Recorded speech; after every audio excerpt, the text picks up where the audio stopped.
हे आता कुस्ती चितपट झालेलीच नाही.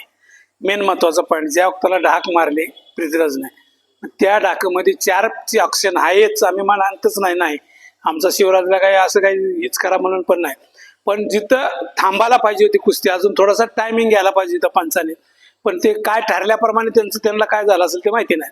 पण त्याने जे काही सेकंद थांबायला पाहिजे होतं, लगेच फाली पडला की लगेच 75% कुस्ती अशी सरळच होती. ज्या वक्ताला दोन्ही खंदे टिकतात त्या वक्ताला कुस्ती दिली जाते. म्हणजे तुम्ही एकदम मारून गेला असता ते मान्य केलं असतं की कुस्ती चितपट होऊन गेली, पण तिथं तसंच नाही. कुस्ती तिथं थांबलेली आहे, तिथं थांबली आहे, तिथं खंदा टिकला नाही दुसरा, ते अजून असं चालला होता. तर तिथं अजून त्या रेफरीने थांबायला पाहिजे होतं. मेन महत्वाचं रेफरीची मेन चूक, लय मोठी चूक आहे त्या रेफरीची. त्याला 10 वर्षासाठी काढणं गरजेचं आहे. किंवा परत दिसता कामा नाही. हा, तेव्हा कॉम्पिटिशन मध्ये त्यांनी त्याच्यावर ऍक्शन घ्यायला पाहिजे. नाही जे संयोजक आयोजक होते, जे काय त्यांचं ते होतं, त्यांनी त्यांच्यावर ऍक्शन घ्यायला पाहिजे होतं. आणि अजूनही बघून घेऊ द्या, आम्ही बसू ती पण बसतील, आम्ही तिथं आजही हार मानायला तयार आहे आम्ही.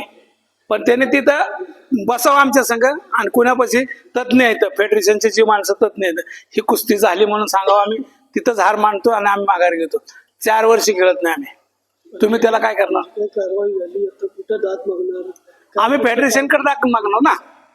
ऑल इंडिया फेडरेशनचे जे अध्यक्ष आहेत आमचे, ब्रिजभूषण माझे अध्यक्ष आहेत, आम्ही त्यांच्याकडे पण मागणार नाही. ते मेन होते पहिलं, आता दुसरा आले तर बबलू भैया, त्यांच्याकडे दाद मागू आम्ही. नाही यांच्यापासून झाले तर आम्ही वर्ल्डला मागू, वर्ल्ड रेसलिंग असोसिएशनच्या त्याच्यामध्ये मागू आम्ही.